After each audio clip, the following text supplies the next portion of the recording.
Les vraies voix Sud Radio.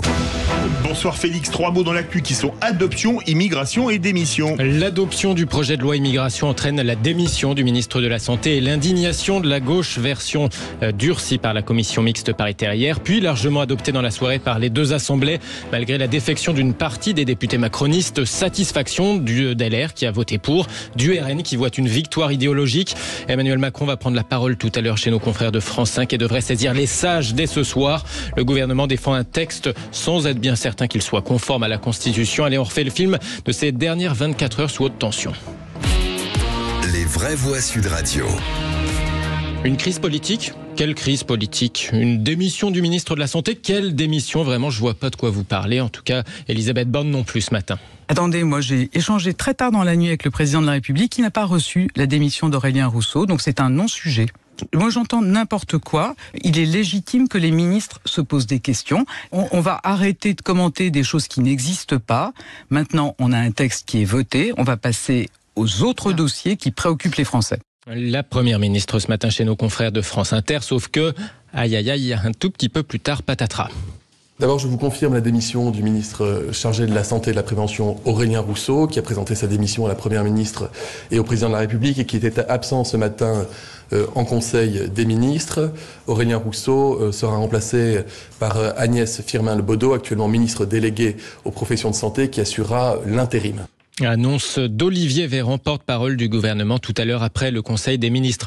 En tout cas, cette victoire, même idéologique, du Rassemblement national provoque l'indignation de la gauche. La fronde contre la loi immigration monte au niveau local. Plusieurs départements dirigés par la gauche, par exemple la Seine-Saint-Denis, annoncent qu'ils ne vont pas appliquer le durcissement des conditions de versement aux étrangers de l'allocation personnalisée d'autonomie. Autre point d'achoppement, les quotas d'immigration que le Parlement serait censé fixer annuellement, ou encore la déchéance de nationalité pour certains crimes concernant les binationaux. Qu'en est-il des autres ministres à la sensibilité de gauche, dont certains étaient donnés démissionnaires par les bruits de couloir hier soir? Clément Beaune, par exemple, en déplacement à la région Île-de-France aux côtés de Valérie Pécresse. Pas de commentaires sur le sujet, balaye le ministre des Transports. Pas de commentaires dans l'immédiat, en tout cas. Enfin, quasiment pas. J'ai l'occasion de défendre mes convictions et j'aurai l'occasion d'en parler à plusieurs reprises sur le fond, sur la forme, sur les moments. Mais je crois que quand on est un responsable politique, et vous inquiétez pas, je parlerai, quand on est un responsable politique, on respecte les temps et les lieux. Et ici au Conseil régional, je ne suis pas venu, sinon j'aurais choisi un autre moment, un autre lieu, parler d'autre chose. Mais vous inquiétez pas, vous m'entendrez. Vous inquiétez pas, je mènerai mes combats.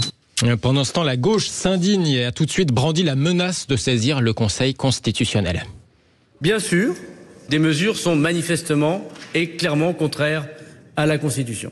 Ah ben non, ça c'est pas la gauche, c'est le ministre de l'Intérieur Gérald Darmanin, car oui, s'il se félicite de l'adoption de ce texte, en même temps il l'estime, anticonstitutionnel, ou en tout cas peu constitutionnel aux entournures, mais bon, c'est un détail apparemment. Le travail du Conseil constitutionnel fera son office, mais la politique ce n'est pas être juriste avant les juristes, la politique est d'élaborer des normes et de constater si elles sont ou pas, d'après nous, conformes.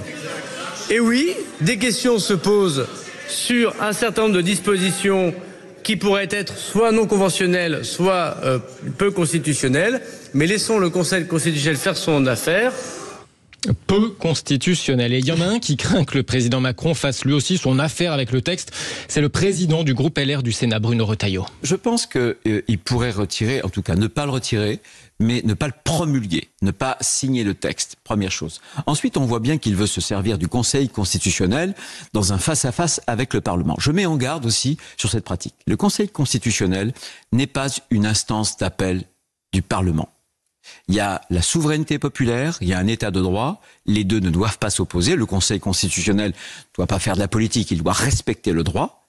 J'attends de voir ses décisions. Bruno Retailleau sur CNews ce matin. Alors pour info, normalement, le président de la République promulgue toute loi votée au Parlement. Il n'a pas vraiment le choix. C'est un acte d'authentification, un peu comme pourrait le faire le roi d'Angleterre. Le précédent Jacques Chirac avait été très critiqué par les juristes quand il avait promis de ne pas promulguer la loi votée à l'époque, le contrat première embauche. En tout cas, effectivement, ça a été confirmé depuis ce matin par le porte-parole du gouvernement. Le chef de l'État va saisir dès ce soir le Conseil constitutionnel, après avoir parlé à la télé certainement, ou peut-être même en même temps, vu qu'apparemment c'est enregistré. Philippe Bilger, Incroyable cette séquence. Hein. la chienlit, c'est maintenant? Oui, il y a tout de même quelque chose de surprenant. C'est la volupté un peu amère avec laquelle le président de la République, le gouvernement, Gérald Darmanin, les ministres disent on va saisir le Conseil constitutionnel en espérant être censuré. D'une certaine manière, c'est complètement aberrant tout ça. Ouais. Loïc Guérin. C'est kafkaïen. Si les politiques nous faisaient rire amèrement jusque-là, là, ils ont réussi à nous faire rire franchement. Tous. Enfin, tous, franchement.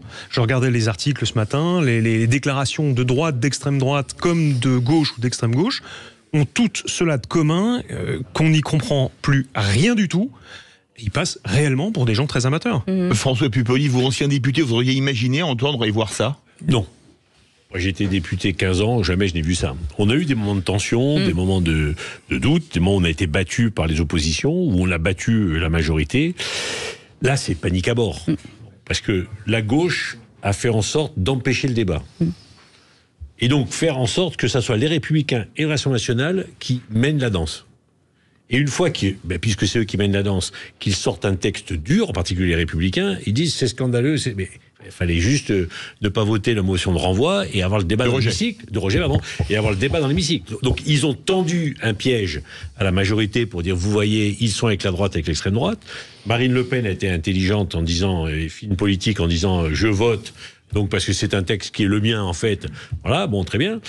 Et là, c'est panique à bord au niveau de la majorité, parce que hier soir, les commentaires de la majorité, de la Première ministre et de Gérald Darmanin, c'était quoi? C'était de dire, c'est un bon texte, c'était le nôtre, on est content. Et puis ce matin, ils lui disent, ouais, mais il n'est pas si bien que ça, parce que, en fait, il n'est pas constitutionnel, donc, parce que c'est le président qui a dit, moi je suis pas d'accord, je saisis le constitutionnel. Donc on voit bien que ça a tangué au plus haut niveau de l'État, et que je pense sincèrement que les jours d'Elisabeth Borne à Matignon sont comptés. Allez, on